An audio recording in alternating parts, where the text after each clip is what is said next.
Am I naughty if I try and claim a MSc in implantology as an expense? Am I naughty if I expense that very fancy coffee machine in the break room because it keeps the team caffeinated and happy? Am I naughty if I claim my gym membership as a business expense because it helps me stay fit and perform better as a dentist? What's the most controversial thing a dentist has tried to expense? I'm trying to think of the best one. Probably, and this comes up more than you would think, this isn't just a one-off, this has happened multiple times.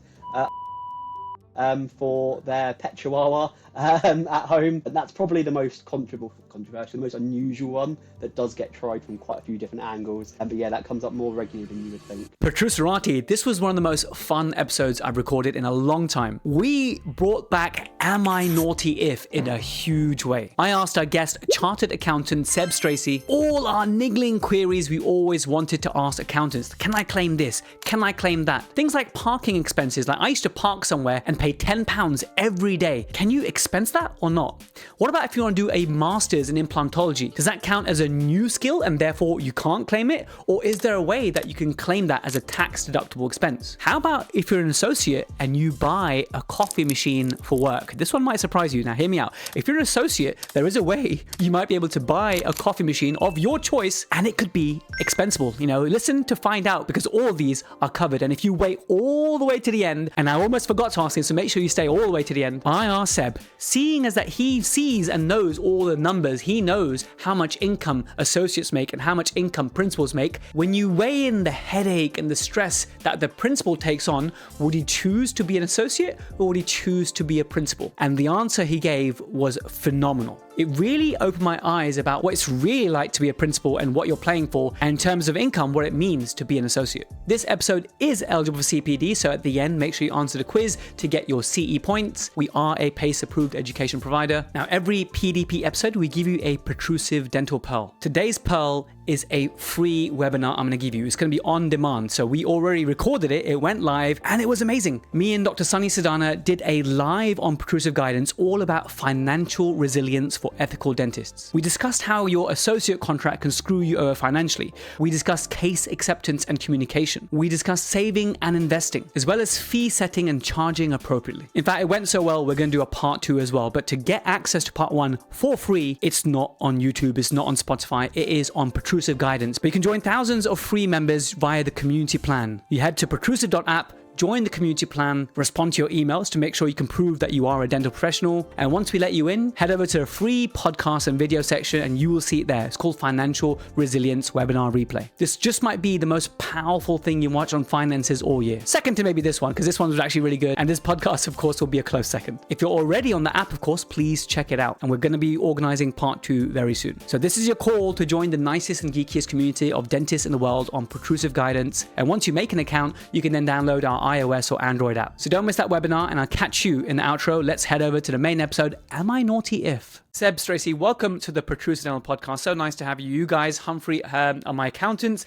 have been so for some years. And before I ask for a formal introduction of yourself, I have to say that for the past, obviously the podcast's been around since 7-8 years now, but for the past 5 years in particular, on a monthly basis, I get pitched by an accountant to come on the show, right? Oh, okay. And so this is the first time I actually got an accountant. The reason I've always hesitated is because the rationale of that accountant who reaches out to me is to get in front of hundreds and thousands of dentists. Okay, isn't their business interest to do so? And my worry always is I haven't tried them, haven't given them a go. What if someone takes them up on the back of it? And I've had scenarios before where people have bought a product or something, hasn't been quite right, and I've always felt bad. And so I take it very seriously when it comes to something as important, choosing your accountant. Now, I can vouch for you guys. You guys are good, and I just want to make it very clear from the start of this podcast that whilst I pay you money for the services, beyond that, we don't have a financial relationship. And the reason I picked you guys because the community wanted it. My community has been asking me for a long time, can you get an accountant on the podcast to ask those niggling questions that we all have? And I thought, who better than my own accountant? So thanks for coming on, Seb. Please tell us about Humphrey & Co. and what you guys do. Super. Yeah, well, thank you for the invitation, Jazz. Great to be on the podcast. So yeah, Humphrey & Co. Chartered accountants. We're based on the South Coast, but act for accountants all over the country and technically, I guess, across the world as well, with international affairs too. But yeah, we're one of the larger dental accountants in the country. A lot of foundation dentists, if they're listening, associates, practice owners have probably heard us speak or seen us at some point. Quite a large presence in the area. We do a lot of seminars, webinars, and yeah, usually it's trade shows and bits and pieces like that. So hopefully people are familiar with us. But if they're not, yeah, we're one of the larger dental accountants. What that essentially means is there's a group of us within the firm who specialise in pretty much working with nothing but dentists. So for myself personally, it's probably about 90% of my client base is dentists or their relatives normally. We have that sort of offshoot to sort of help and look after family affairs. But yeah, big priority working just with dentists in that sort of medical underlying sort of healthcare medical sector. So there's a lot we haven't seen with them there. As I said, all the way from sort of that sort of startup at sort of FD level, all the way through to people sort of acquiring their first practice, then their third, fourth, fifth practice and beyond, and everything in between. We know dentists, their affairs can get quite complicated quite quickly. So yeah, we're always sort of alongside to make sure that there's not a lot we haven't seen and not a lot we aren't able to advise on. That's it, and that's exactly why I thought, okay, it'd be great to ask you some questions because you've seen it all, right? From someone who's 1 year out dental school to someone who's thinking about retiring. You've seen the whole amount, acquisitions, mergers, all that kind of stuff. So I have loads of questions for you, mostly inspired by the community. And there's a game we like to play on the show. We play it even with our clinical guests as well. It's like, am I naughty if? And I thought that this entire episode could be, am I naughty if? Because I know you guys get bombarded. I'm sure over the past years, if I check my emails and conversations we've had over the last 5 years, not me and you directly, my direct port of call is Karen, obviously. But I'm sure a few times she would have raised an eyebrow about, hey, why is Jazz trying to ask his question? No, you cannot expense this, Jazz. But the other flip side of it is when it comes to the year end, sometimes Karen's like, hey, did you account for this or did you account for that? And there are sometimes things that you will suggest that I haven't remembered to expense. So how about we start with that first, okay? Yeah, what of course. are some common things that dentists forget to expense, or they didn't realize that actually we can expense this? Yeah, of course. So I'd say from one that applies to pretty much every dentist. So all the way, as I said, from sort of associate level all the way up to practice owners, things like mobile phone bills. So practice owners might think that a bit more. But associates tend to forget that. They tend to forget that actually they're using their phone for work. They'll be checking emails. When they go home, they'll probably continue doing a CPD. So yeah, phone bills is a really common one, particularly at the associate level, I'd say, that tends to get forgotten. We can't always claim the entire phone bill because there's a personal element there. And we can claim a proportion of that on the basis you are using your phone for quite a large portion of work times. Yeah, phone one's often forgotten about. So use of Homer's office is another really common expense that people tend to forget about or don't really think about too much. So we do add it in automatically, but it's something that clients don't really come to us expecting. And whilst we claim to standard amounts, particularly when you get to that practice owner level, there may be more complex calculations that we could do to basically increase the amount that we can claim. The use of Homer's office, people forget how much they do work from home. I think people sort of come home from surgery and think that's it for the day, but actually before they know it, they're sitting on their phones there doing emails, thinking about business, having a conversation, logging on probably to a laptop or PC or something and doing some planning, thinking about advertising. So yeah, that's another really common one, use of Homer's office. Something we might cover a bit later, but motor running expenses it's not so uncommon that it's often forgotten about, but I think there's probably a misunderstanding. And I think because there's a misunderstanding, some people go straight to, well, I can't claim anything at all. So that's when they tend to stop recording things, keeping receipts and notes of mileage, because they just assume that they can't claim anything. Motor running expenses is another really common one because, again, at the associate level, there might not be a huge amount to claim, but there's usually something. Lots of conferences throughout the year. I think people forget when we're doing accounts, we're looking at things sometimes close to 2 years after something's actually happened. If you think, so take April 26, we're not going to be doing that tax return at least for another year. And if people are getting close to that 31st of January, that's nearly 2 years away. And they'll forget how much travel they've done during that year outside of their normal commute for work purposes. The odd trip to the lab, that sort of crops up a bit more than people expect now for everyone at all levels. So yeah, keeping notes of mileage and those fuel receipts. Whilst you won't get everything, there's usually something in it that can be claimed, and that's usually forgotten about because there's this misunderstanding that you can't claim anything at all. And people go well, I won't keep anything. So yeah, that's probably another really common one.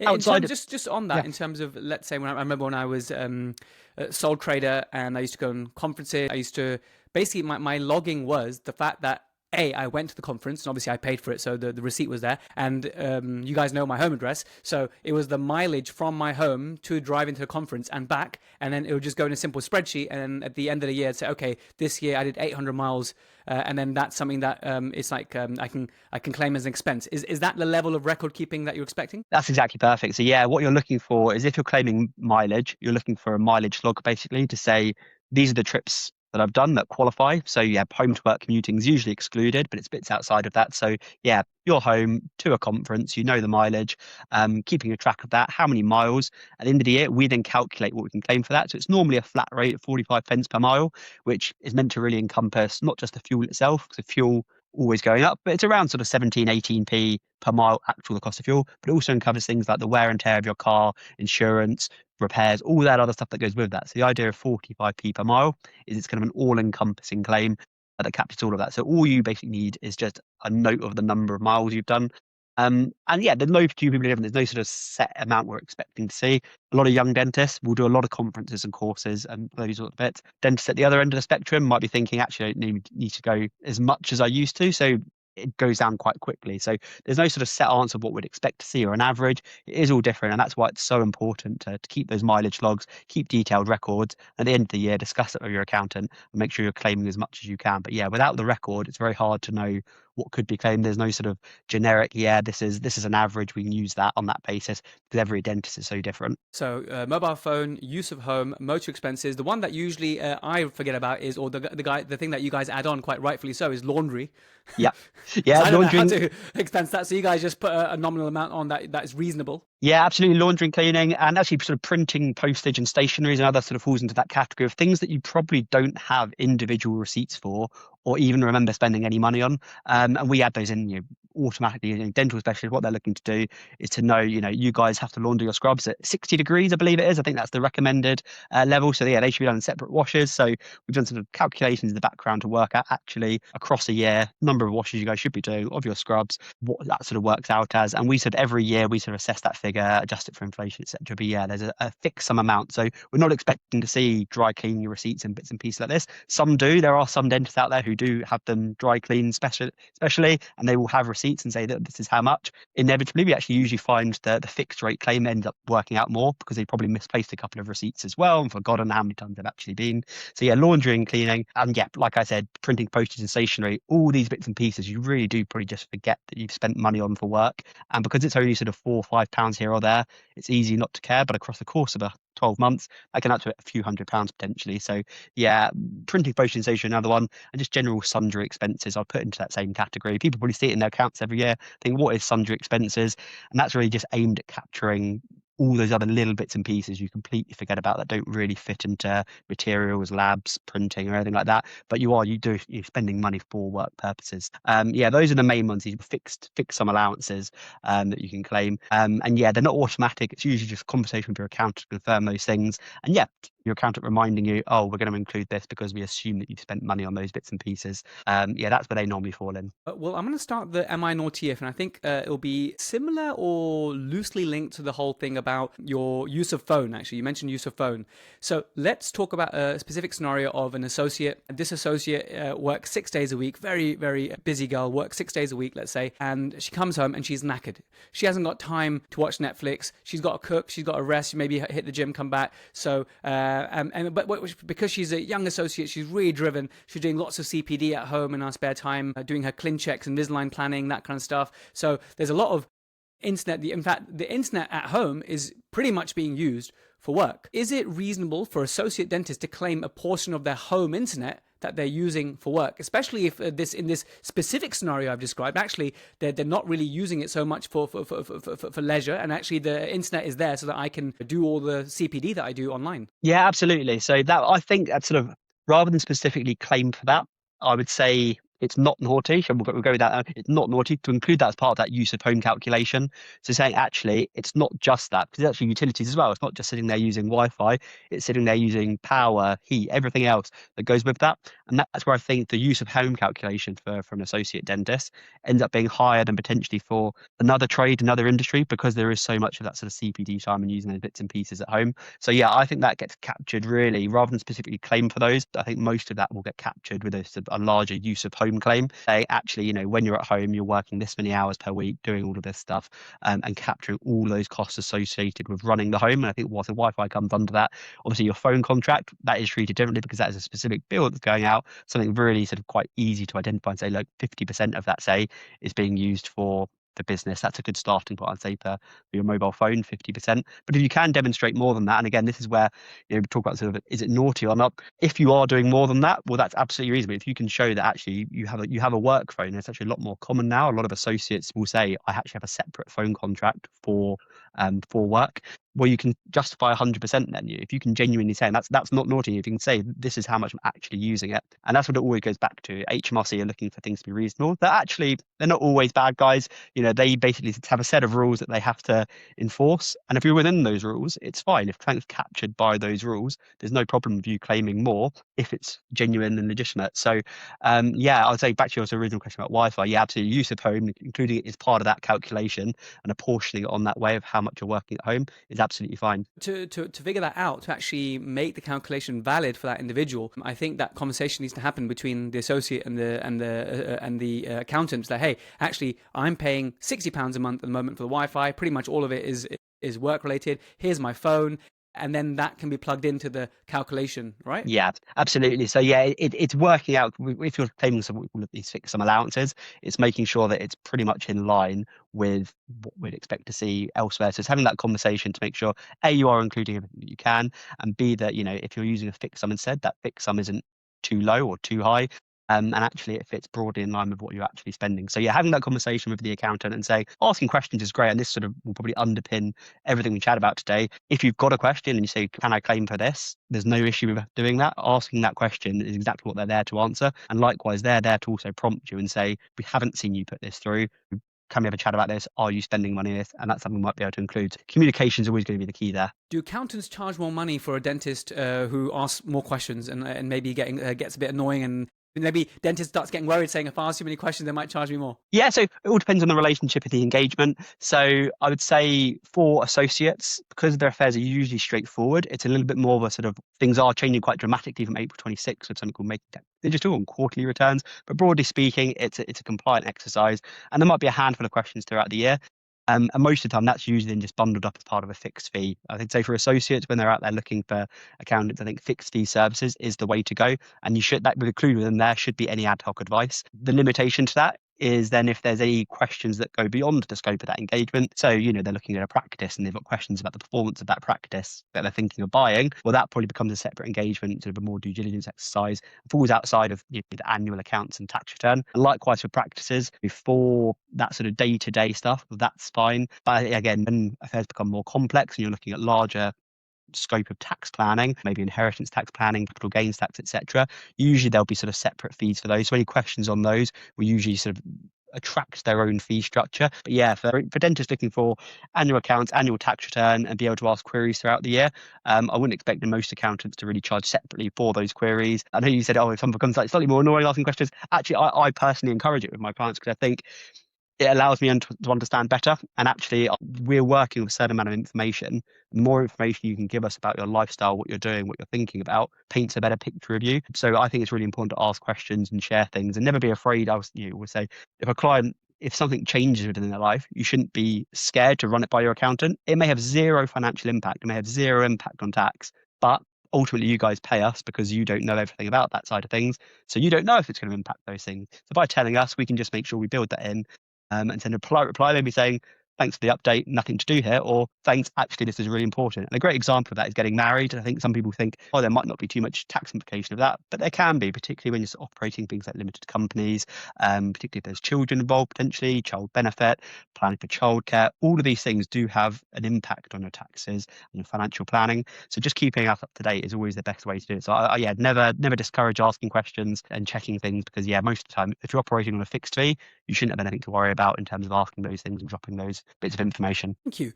Next one is probably the most common grey area that I've seen in our community and other dental communities online, right? And so I'm just going to just paint the picture before I go with the Am I Naughty If, but painting a picture of postgraduate education, right? There's so many different options out there. Now, when we do like a weekend course, like we host courses and people come on our course, we wholly expect them to be able to expense that fully for the business. But where things get a bit gray is when you want to do, let's say, a diploma or a master's, and I'll ask you whether that actually makes any difference, or whatever. But when you're doing a formal qualification that's tied to university, things I've seen are a little bit more gray, and I'd love your advice on that. For example, if someone wants to do a master's in endodontics, so root canal. Now, root canal is something that we are taught at dental school, and actually you don't need any extra credentials to even do the toughest root canals. As long as you're confident and you're acting within your scope, you can do it. Now, if you want to go and do a master's, in my head, I'm like, okay, well, that should be allowable, but I'll let you answer shortly about whether it's not. But where the grayest area happens is dental implants. For example, we want to do a master's in dental implantology. Now, that's something that at undergraduate level, you're not really taught that much about, and it could be seen as doing a new skill, is what I've seen online, some people claiming. So this is where the gray area comes in. Now, just to make it super, super clear, if a dentist wants to do extra training to be able to, let's say, become a neuro-linguistic programmer, I wholly expect that kind of fee they want to pay to do NLP, even though it might help them in dentistry, I would say that probably, okay, that is not expensible, and I'll let you again check that. But am I naughty if I try and claim a MSc in implantology as an expense? Yeah, no, great question. And they're actually a really, really common question. We do get asked this year after year, lots of associates asking these questions. You're right, it is a grey area. There is no legislation you would find a clear answer that will say these courses are allowable, these ones are not. And that anytime you get that sort of lack of distinction, you end up with this grey area where it becomes judgment calls, and it becomes interpreting legislation, becomes interpreting the situation and applying that. And what usually goes with that is obviously sometimes elements of risk. So basically saying, if you claim this, there's a chance HMRC could look at it, and you would then have to defend that, like almost any expense. And obviously, because of the sums involved, that risk level just goes up. It's not like putting something really, really small through that's a bit of a grey area. But say, you know what, if HMRC did inquire, it doesn't matter, and I'll provide the evidence as best as I can. But if for some reason they challenged it, it's fine. When you're dealing with these much, much larger sums, obviously that's where the risk comes in. And it's making sure that you're gathering as much evidence as possible. And this is always the advice: gather as much evidence as possible as to why you think that should be allowable. And you've sort of said it in slightly different words, but you've said exactly what I believe is kind of the correct interpretation, which is that is it building on existing knowledge? That's what ultimately you were getting at there. Is it building on existing knowledge? Have you done stuff on that before? Are you just building that and it's improving your skill set to do something that you already know how to do, but make it better? And it's gathering that information to show that, yep, you were maybe doing that before, or you've learned about that before. So keeping course prospectuses is actually really, really key to making sure you can get some of these things to be allowable. So as I say, it's a grey area, but in a lot of instances, they can be allowable. That's what I'll say, because every situation is slightly different, every dentist is slightly different. But yeah, keep prospectuses to say, look, this is something I've studied before, this is something I'm building on, and that then usually sort of slightly it moves that dial towards, yeah, that would be allowable, and you're keeping documentation to back that up. And that's really the key of all of this. It's keeping as much documentation as possible, discussing it with your accountant, explaining where you've done this stuff before and why you think this is building on that existing knowledge. Ultimately being honest, if you are doing something which does then fall into a completely new skill set and it's going to lead to brand new referrals in a completely different area of dentistry that you'd never touched on at all before, be honest and say, that's the situation. And unfortunately, in those situations, then it might not be allowable. But yeah, for a lot of situations, MSCs in those things you've mentioned, yeah, can be allowable, but it's all about the specific circumstances. So yeah, I'd love to be able to give you an answer that said, yeah, every dentist should be able to claim this. It is all slightly different. It is circumstantial, but there is that potential, and that's, I think, the key.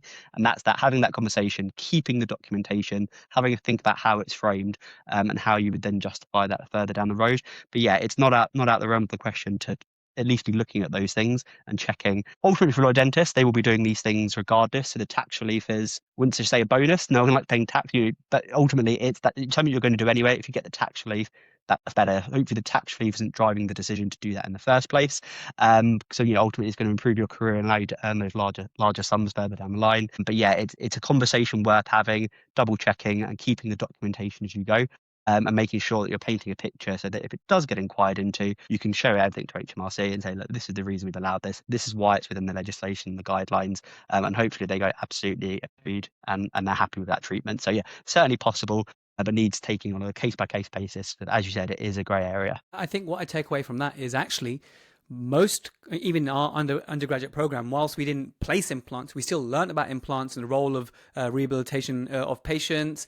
We covered the basics of implants. So it could be argued that is building upon existing knowledge. Implants are very much the remit of dentistry, obviously. So I think as long as we have that building up of evidence, like you said, that can really help our cause. Even things like, let's say there are courses for dental hypnosis, for example, right? Now, hypnosis was actually a lecture at our undergraduate. Granted, it was just one lecture, okay, but it was a lecture, it was in the curriculum, it was on the exam. So I think as long as you can provide that kind of evidence, you're in a better position there if you are challenged. Is that the right conclusion, you think? Yeah, as I said, there's never a clear-cut answer, but if you're ever looking to build that case, the more information and evidence you've got is the foundation of that. And the more you start to build, as I said, if you think of it as a dial of starting of, grey area, which way is that going to swing, then essentially you're wanting it to swing more. So the more evidence you can provide for that. And a bit of sort of tax planning advice here, which kind of fits in like sort of quite neatly, I think, is when you consider the rules are you're trying to build on existing knowledge. If there's several courses you're looking at which are quite expensive further down the line, and you want to maybe think about trying to guarantee that tax relief at that point, well, there's probably some cheaper courses and webinars you can do in the interim if it is a brand new area, to do those to start with. Maybe accept not getting tax relief on those earlier ones if it is a sort of high risk area, and say, actually, am I really building on knowledge, or is this brand new area?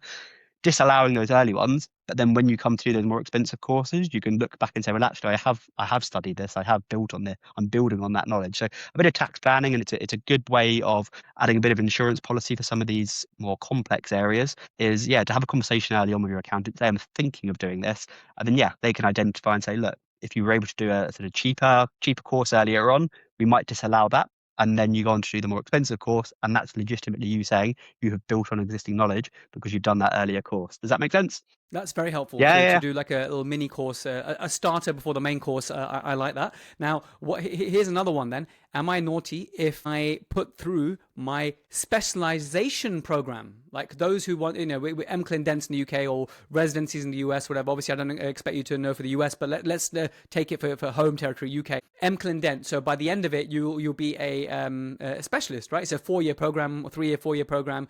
This could be full-time, this could be part-time, depending on how many years and whatnot. And this could be like prosthodontics, could be endodontics, privately paid. By the end of it, you actually come out as a specialist. Now, there's a loss of earnings component, and of course, there's huge sums. Some years ago, it was like 20 grand a year. It's probably way more than that now. To that level, like prosthodontics is something that's very much taught at dental school. We already do dentures, we already do rehabilitations. We just take it to the next level. So specifically for these Master of Clinical Dentistry or MCLIN Dents, have they been allowable expenses for your clients? Hello, YouTube Protrusive.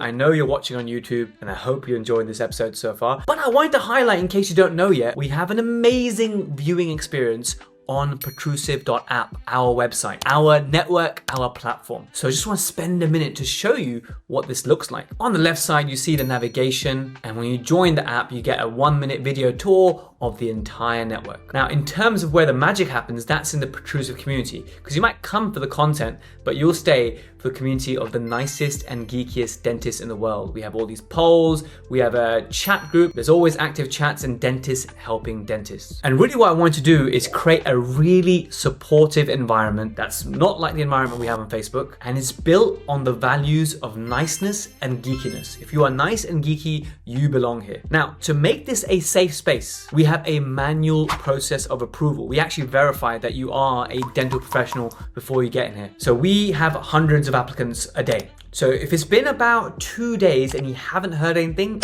either something's in your junk or you need to reach out. If you're still waiting to join your tribe, email marie@protrusive.co.uk. That's MARI@protrusive.co.uk, and she'll investigate what's happened. Now, all the videos you have on YouTube are also on here, but you actually have some extra ones for free that you don't have on YouTube. So you get some bonus content that's not on YouTube. And actually for the future, I'm not taking things out of YouTube, but some things are not appropriate for the wider public, and I want to sort of safeguard that information, which is like dentist talk, if you like. So that's why a lot of the content is only here and not on YouTube. So you're kind of missing out if you're not on here. That's why I'd love for you to join there. And if you join one of our paid plans, then what you get is access to the CE quiz, like this one, and you can get CPD or CE certificates, and also you get our premium notes. So these are a great aid memoir or revision for an episode to really cement your learning. And whilst we have ads and YouTube places ads on YouTube, we don't have that on our our network. So for the paid plan, you get to see all of the premium notes without any of the ads. And of course,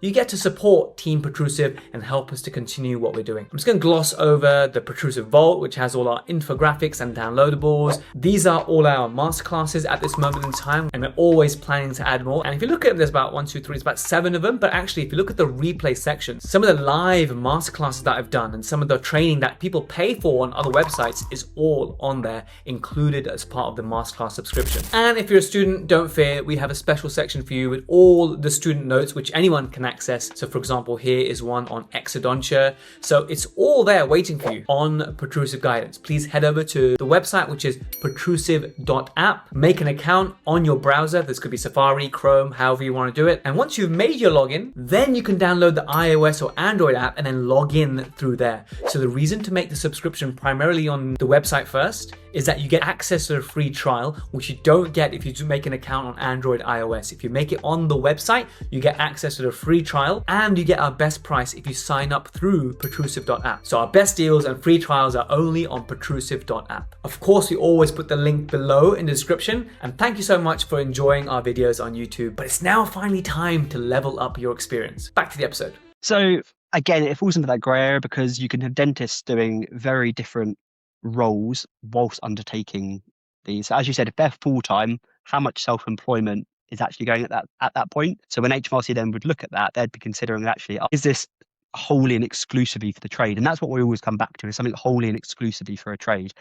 As I said, it's a grey area. It needs to be taken case by case basis to assess really what a dentist is doing, why they're undertaking those things. But we always go back to fundamental principles. Is it wholly exclusively about the trade? Provided that condition's met, and provided there's the evidence in place to be able to show that, and it meets the CPD requirements of being able to build existing knowledge, provided it meets those, you will get tax relief on those items, and it's about demonstrating that. So it's always on a case by case basis, because as you said, dentists can be doing those in very different ways, and how they're doing those and how that interacts with their work in terms of their time commitment, what they're doing, where the referrals are coming from. Well, Seb, it sounds like that the part-time option of going to uni 3 or 4 days a week and working practice 1 or 2 days a week is probably easier to justify than a full-time one. Yeah, I think that's a reasonable conclusion. Ultimately, you're saying if you have got a trade and doing that is then helping to build on that trade, you start to lean more towards that. Yeah, that is it's leaning more to being wholly exclusive to that trade and building on that knowledge. Full-time, if you're not really, if you ultimately get back to the fundamental principle, you're not doing any sole trade work, or it is really, really limited,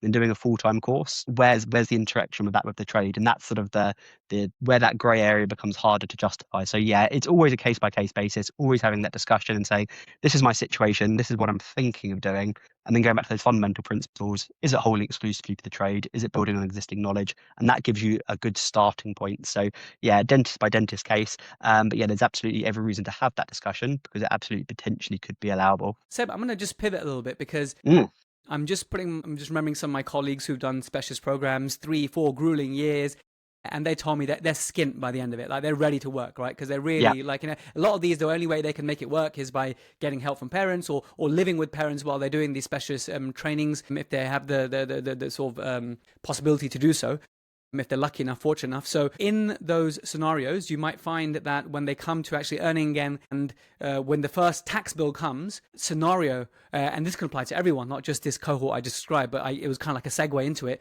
of dentists coming to pay their tax and suddenly looking like, oops, I'm a little bit short. How common do you think this is, Seb? Do you think as a generalization, as a sweeping statement of our profession, we are good at saving for tax or not good at saving for tax? I'll be very careful what I say so as not to insult the vast population. No, I think on the whole, I think education usually underpins that. I think that's really the key. I think that's a more common scenario when someone is slightly dumbfounded by their tax bill and have a massive panic because what they're seeing on their bill doesn't tie up to maybe what's in their savings account for tax. And when that happens, I would say, just from personal experience, they're usually dentists who have come along partway through a tax year, towards the end of a tax year, have never really engaged in financial education, maybe one of these FD programs that gets talks on finance, etc. And they sort of stumbled into it and thought, I'll fix this problem or address this at some point. And the issue you've got is, particularly from the early stage, if we talk about you sort of young dentists to start with, when you start, tax starts accruing immediately. And that's the problem. If you're not having those conversations before that point, by the time you've started working, it's almost too late because there's already tax accruing on your income. So waiting 3 or 4 months to then have a conversation, say, oh, should I be saving for tax, or how much should I be saving? It's almost a little bit too late. I mean, a really good starting point, I always say, particularly for young dentists, the first or second associate role, is a third is kind of a good starting point. If you're kind of right in that middle band of, you're not setting the world light, earning, doing thousands and thousands of UDAs, you're working sort of 4 days a week. That's kind of the most common starting point we see. Yeah, around about a third, 35%. That's a really good starting point about how much you'd be saving every month when you get paid. Now, working the maths through there, you can see that if you didn't save tax for 3 months, by that fourth month, to catch up, you would have to save your entire income, which isn't reasonable because you have other expenses, just to be in a position where you've caught up. So then you have to look at spreading that over 3 months, and it becomes harder and harder to do that. So I think what can be common is people who don't engage properly and try and educate themselves on this can get into this never-ending spiral of always trying to catch up. And that's what we always seek to avoid. As professionals, as educators, that's what we're always seeking to try and avoid, because you never want to be in a position where you're always chasing to catch up. You want to be in a position where you're ahead of the game, you've got the right amount at the right time. That's a phrase I use a lot. Having the right amount of tax at the right time is the most important thing. That's all you need, basically, to keep HMRC happy. So I think dentists on the whole can be really good, because actually I think you guys are engaged. You invited us onto this podcast. That's a really good indication, actually, that dentists are interested in this. So on the whole, I would say it's a reasonably good, but there are always the odd exceptions of those who I think they have in their mind what a large amount might look like. But if you're, let's say, you're earning, say, 70 or 80,000 pounds in your first or second year, but actually the tax on that is going to be potentially, £20,000, say. And then when you factor in things like payments on account and having to pay in advance, if you're not aware of those things, they really can catch you by surprise. So I think having an idea and a flavour of what you should be saving is really important early on. So yeah, I think it's reasonably, dentists are pretty good on the whole, but there is, as I said, the odd exception that needs a bit more management. I can totally relate from speaking to lots of colleagues, and I think there's a good spread there. We're going to do some more Am I Naughty If? Before we do, I've got one more, just an interesting question I've been thinking about, actually. VAT. So clinical dentistry is exempt from VAT. So for example, when I charge my patient for a restoration, I'm charging them for restoration. I'm not doing restoration plus VAT, right? And so it's actually annoying for us dentists, because when we buy from the trade sell us stuff excluding VAT, and then as though we can claim the VAT back, and they don't understand. However, I heard that if it's aesthetic treatment and it's not for health, then actually it could be liable to VAT. So for example, if it's lots of clear aligner work for cosmetics, not for health, then once that income from that pot, if you like, is counts towards the VAT threshold, and maybe facial aesthetics as well. But I don't know. I'm really not sure. I haven't Googled it. I haven't asked ChatGPT.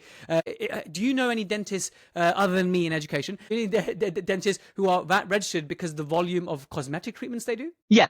And it is becoming, I would say, more common. I think you probably sort of see this within the community, that there are more dentists moving into that facial aesthetics cosmetics world at quite a staggering rate, I'd say. Seeing the uptake in this. And yeah, strictly speaking, I mean, I won't go into huge ones. This is a hugely complex, and there's lots of cases either ongoing at the moment or still being interpreted. Some reasonably sort of big ones within the healthcare world in the last couple of years that have come out. So I'd say HMRC's position isn't completely conclusive yet. We're still waiting on all the cases to go through on this. Yeah, broadly speaking, and not to overgeneralize, but yeah, cosmetics could be caught within the world of VAT being a taxable supply. So if you're an associate dentist and you are doing a small amount of facial aesthetics and cosmetics work, but predominantly your bread and butter is clinical dentistry, there is no reason to panic.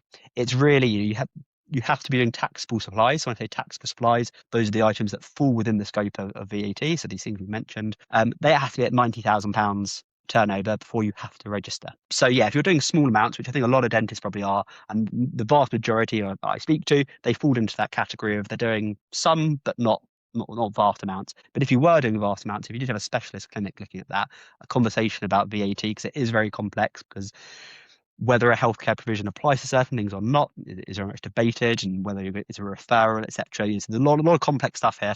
I wouldn't say it's a grey area, but it's something that needs a lot of consideration at a granular level, not a sort of sweeping statement to say yes or no. But yeah, broad bones, cosmetic dentistry could fall within that realm, and there could be VAT implications of doing that work.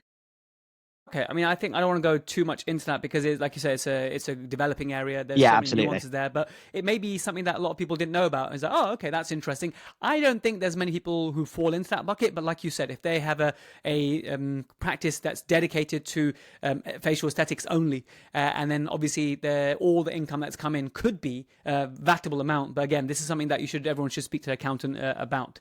Well, back on to Am I Naughty If? Okay, so the second half of Am I Naughty If? Okay, so here's a real one from me. Some years ago, I used to work in the same practice I work now. I used to work there some years ago, and at the time, I didn't have a parking permit. I really struggled. So I used to, and there's parking is a nightmare in Richmond. So I used to park about a 15-minute walk away. And for that privilege, I still had to pay probably about £9 or £10 a day to park there. Okay, could my parking at that time? I don't think I was, but could it have been? And am I naughty if I claim my parking as an expense? Yeah, as a sole trader, yes, unfortunately, it falls part of your commute. And this is what HMRC look at. They're saying is your ordinary commute. What does that involve? Be that train, be that driving, be that parking. If that falls within part of your ordinary commute, it won't be allowable. It can be a different circumstance for limited companies. So there can be small perks potentially with limited companies on those things because suddenly you're an employee, and sometimes parking can fall within the realms of a tax-free benefit. But that obviously has to meet certain criteria and make the pieces. But for sole trade associate dentist, yeah, you're looking at not being able to get that cost. It's one less receipt you have to hold on to. If we take some silver lining out of that, yeah, one less receipt to hold on to. Commuting, any costs associated with that, yeah, won't be allowable. Okay. Am I naughty if I buy my nurse a gift? So let's say it's Christmas time. Let's say I'm an associate, which I am, but let's say the hypothetical scenario, it's Christmas time. I'm an associate, so I don't employ my nurse. I'm self-employed, but my nurse, she's awesome, and I want to give her a gift, and I want this, let's say, £200 gift to be tax deductible. Am I naughty if I expense this £200 as my sole trader account? Yeah, I mean, naughty from a tax perspective, very kind from a personal perspective. So yeah, unfortunately, because you don't employ them, it's this really weird situation where it feels like an employer-employee relationship, but actually they're technically a supplier. So supplier falls under supplier entertaining and all the gifts that go with that. So supplier entertaining is pretty much always disallowable, as opposed to employee entertaining, which you're operating a business. That's why people can take their staff out for Christmas meals, and that can be deductible. But as an associate, you're dealing with essentially a supplier that falls into those different rules where it won't be allowable. So yeah, naughty from tax, very kind otherwise. Okay, we're not doing so well here. Okay, fine. I think I know the answer to this one, but I think you would have got asked this, so it's worth asking. Am I naughty if I claim my gym membership as a business expense because it helps me stay fit and perform better as a dentist? Yeah, absolutely naughty. And really common question, like you said, actually is really, really common. It's great to see the dentists caring so much about their health and well-being. Very creative. However, yeah, absolutely. But yeah, unfortunately, that's a no-no. And the reason for this, and people get slightly taken back, and it's the same reason for things like physio costs and osteopath and things like this. Ultimately, the reasoning is HMRC say they expect you to look after your physical body regardless of your job. So even though people would say, well, actually, I get a bad back from dentistry and all this, well, the argument is that you would want to have a good back regardless. So the business benefit is incidental. So yeah, it's a personal cost, and that's the way they see it. Now, we know that we're not naughty if we buy scrubs and we can expense the scrubs. Okay, so that's cool. Okay, I don't know if this particular podcast is sponsored by Figs, but occasionally our episodes are sponsored by Figs, so other brands are available. So we know about scrubs. However, if you want to go to a conference and you want to look the part, so you want to go to a conference, you need a conference suit, right? Am I naughty if I buy a conference suit? Yeah, unfortunately so. Really well tested case law with BBC news presenters. They said, oh, I wear a suit to read the news and I don't wear it elsewhere. Is that allowable? And it's no. Well, you're expected to cover your modesty, and how you do that is down to you. So it's a personal expense. You would wear clothes otherwise. So yeah, it doesn't matter what you're wearing. Yeah, unfortunately, that's expected. We're not doing so well here. Okay, so this one I really hope. Okay, this one I really hope and pray. Okay, am I naughty if I expense that very fancy coffee machine in the break room because it keeps the team caffeinated and happy? Yeah, as a practice owner, absolutely. Yes, yeah, we're on to a winner here. Yeah, absolutely. If you're buying items for staff to use within there that's wholly exclusive of the trade, keeping staff happy, coffee machine, absolutely, you'll be able to claim that. But that's as a practice principle, right? So as a practice principle. Yeah. Now, let's say, okay, so the answer there is no, you're not naughty as a practice principle. So go out and buy the best coffee machine for your staff, guys. All right. So let's do that. However, now here's the curveball. Now, okay, I love my coffee. Let's say I bought a machine for me to use at Work only. So it lives at the practice. Okay, it's my machine, but it lives at the practice. This is the coffee I drink at work. I Is would that say allowable? yeah, I would say normal practice. And what I would justify in the situation, what I feel comfortable justifying is, yeah, if you're leaving it at the practice overnight, there's no personal benefit of that. It's wholly and exclusively for work. It's left at the practice overnight. I think that's reasonable and justifiable to HMRC. So yeah, even for an associate, keeping that in the surgery, only using it for work, not nipping in at the weekend because they're also in town, which is very unlikely. But yeah, I think that's reasonable. Yeah, that's it. Yeah, you find in my eyes. On the topic of coffee, here's an interesting one. Am I naughty if I pop into Costa Coffee on a Saturday and you know what? I want to do some work. I'm going to take out my laptop. I'm going to reply to my patients' emails and I can't freeload there. I'm sat there. Let me buy an Americano. That Americano, albeit a small purchase, is that an allowable expense because I'm in Costa and I'm doing emails? Yeah, I think if you are genuinely working, it falls into that. It's wholly and exclusively for the trade, and it's fine. And I think when we're looking at sort of best practice and what most people would do in those situations, it's about being reasonable. So if that was every Saturday and it's 5 coffees, you'd start to say, I think HMRC would doubt you're working this much so regularly. If it's the odd one dotted here and there, I think they would look at that and say, actually, that probably does feel legitimate. You've had a day where you've done some work planning and you happen to have been there and you've got a coffee because it's taking 2 or 3 hours longer than expected or something like that. I think that's a bit about being reasonable. So yeah, I think provided it meets those conditions we spoke about, it's fine. And you're if looking you at add a toasty as well on that day? oh, absolutely. It's the same with courses and conferences, and this probably ties nicely. With courses and conferences, subsistence for work. If you are genuinely working and you're out and about from your usual workplace, yeah, being able to grab something to eat and something to drink, absolutely fine, meets those conditions. But again, it's about being reasonable, and it's about, did you need to go to the Ritz every week to get that toasty? That becomes a bit more lifestyle choice maybe, as opposed to dedicated holding exclusively for work. So yeah, I think there's reasons to include those. Excellent. And so here's an interesting one. Okay. So I know that I can't claim my Netflix as an expense. However, have you heard of this? Okay. So Seb, here's some cool thing that I've pioneered and I'm doing in practice. Okay. So imagine you're my patient and I'm going to give you these AR glasses and you're wearing these glasses and I've got a camera attached to my loops. And so I'm doing your examination and then you are seeing the live view of your mouth through the glasses that you're wearing. So I call this the guided tour oral exam. It's something I pioneered over the last 6-7 months.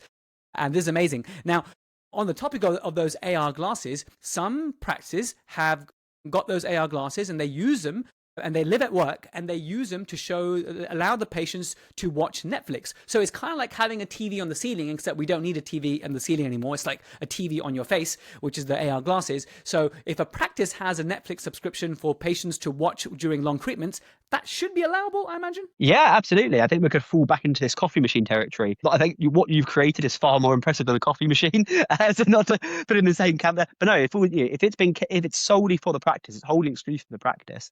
Absolutely, it's part and parcel of that patient experience. In the same way, Spotify subscriptions to play music in the waiting room, etc., all meet that same criteria. It's wholly exclusively for the trade. So absolutely, that Netflix subscription would be applicable in that situation. Because obviously, yeah, something I've not come across before in terms of this sort of virtual reality situation. But yeah, sounds like that's gonna meet the criteria. So the final naughty, am I naughty if, is a real case scenario. Someone has booked a conference in Dubai. Obviously, time of recording, all sorts of happening in the world, but it could be anywhere. They booked a conference in a nice hot country, and so it's reasonable for the flights to be expensible. It's reasonable for the accommodation to be tax or expensible. However, if they booked another conference in the same city a week afterwards, okay, now during the in-between period, so for example, if the conference is Saturday and then the Saturday afterwards, the in-between period is the hotel stay, because it's unreasonable for them to come back to the country and then go back. That hotel, so the entire 7 days of hotel, can you claim that? Or can it only be the night before on either of those conference days? Yeah, I think interpreting HMRC's legislation, they can be reasonable in situations, but I think that ends at sort of the day before and the day after for travel either side type thing. I would say if there's a prolonged period in between, a day in between, I think you'd be able to say that's fine. Anything longer than that, HMRC would take a fairly hard line and say, well, there's clearly some personal enjoyment in that interim period. So they'd probably take a slightly dimmer view of that. So yeah, I think any prolonged periods, you it's quite easy to, you would say, well, actually, that interim period will disallow those nights because we can say that those are personal and just those middle nights are fine and keep the nights either side, but accept that, yeah, what's in the middle might not get the relief. Okay, that's fair. And so I want to know, so I'm really interested, what's the most controversial thing a dentist has tried to expense? It's a long list. Trying to think of the best. Probably, and this comes up more than you would think. This isn't just a one-off. This has happened multiple times. A guard dog for their pet chihuahua at home. Can I put through the vet bills, the food bills? Because, it's a guard dog I'm paying for. And you start to ask questions. Sorry, it's the family beloved pet at home. And they're trying to put through some pretty hefty vet bills and food, etc. That's probably the most controversial, the most unusual one that does get tried from quite a few different angles. But yeah, that comes up more regularly than you would think. Amazing. Well, Seb, thanks for answering all my annoying "am I naughty" ifs. I think that's been incredibly educational in a unusual way, which we like on this podcast. So, Seb, look, tell us about how we can learn more from Humphrey and Co. There is no financial interest here. Accountants pitch to come on the podcast all the time. The reason I pick you guys is because you guys are generally my accountants. But that being said, I always allow my guests at the end to tell us, okay, how can we learn more if people are interested in your services? Yeah, of course. So as I said, we usually run seminars, webinars, or feature as guests at bits and pieces like this at some of the shows and bits and pieces like that. So if you ever do see those, please do take an interest. We also do budget updates throughout the year and bits and pieces like that. There'll be e-news that we send out, all important stuff on this is new in dental finance. This is something you should be aware of. And failing that, just reaching out and having a conversation is usually the best way to start that. We're always happy to give sort of initial, no obligation chats if there's something which you're just concerned about and just want that second opinion. Have a chat, see where that conversation leads. But yeah, ultimately interacting through our e-news is usually the best port of call, and just looking out for us at all the usual places that you'd expect to see dental finance. But yeah, do ask questions. That's the bottom line. I would always say you don't know what you don't know, if that makes sense. So ask questions, engage, find out more, and get that education. I'll put the Humphrey and Co. Website and details in the show notes so everyone can check that out. Here's an interesting question I forgot to ask, but this is actually really interesting.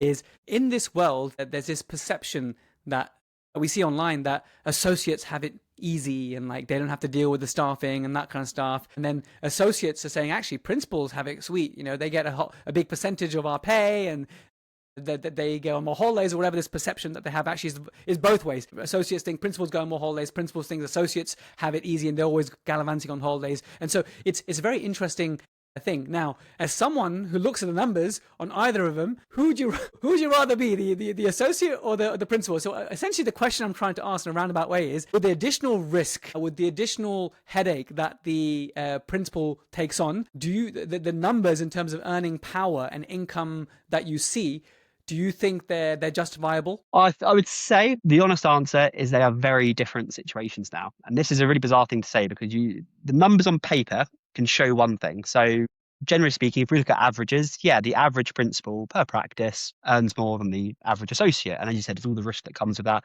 They're probably still doing clinical work for varying degrees. But yeah, on paper, that's the situation.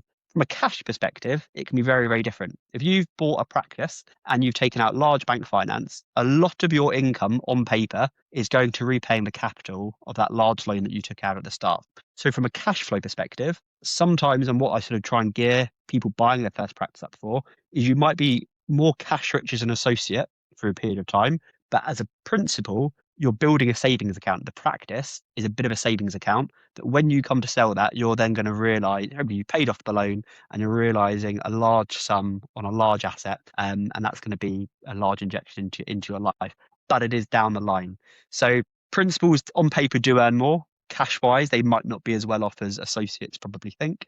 And likewise, associates might be richer month to month, but in the long term, they're going to have to rely a lot more on putting money into pensions because they're not going to have potentially a seven-figure sum they might be selling in 10, 15 years' time. So which one is worth the trade-off, impossible to answer. Stability is key in a lot of places, and dealing with staff is not always the funnest thing in the world. But yeah, they're very different. I think that there's probably that lack of understanding, probably from both sides, of actually what goes on into these things and how that affects cash on paper, not just earnings. Glad I asked that. That was a very interesting answer, actually. Brilliant. Seb, thanks so much for your time and thank you for all you do at Humphrey & Co. for us all. Thank you. No, thank you very much, Jess, for inviting me. Thank you. Well, there we have it, guys. Thank you for listening to me and Seb Stracey all the way to the end. Hope that had some funny elements in there. Hope that had some surprising, oh, I can claim this. You know, those kind of moments are really important. And we had a lot of those moments in February this year where it was Personal Finances Month. Every month we have a theme on the podcast, and February this year was all about personal finances and career security. So please, another reason to join the app is that you can retrospectively go back and check out all the content we posted that month. Don't forget to check out that webinar I told you as part of the Protrusive Dental Pearl, and hopefully you'll even be able to catch the part 2 live. Scroll down, answer the questions, and if you get 80%, we'll email you a CPD CE certificate. We are a PACE approved education provider. Wherever you're listening, hit that subscribe, hit that like, send us some love, and of course, please send this to someone that you like and you want them to discover Protrusive as well. That would actually mean a lot to us. I want to thank Team Protrusive, who works so hard behind the scenes, bringing these together and moderating Protrusive guidance. I'll catch you on there. I'll see you same time, same place next week. Bye for now.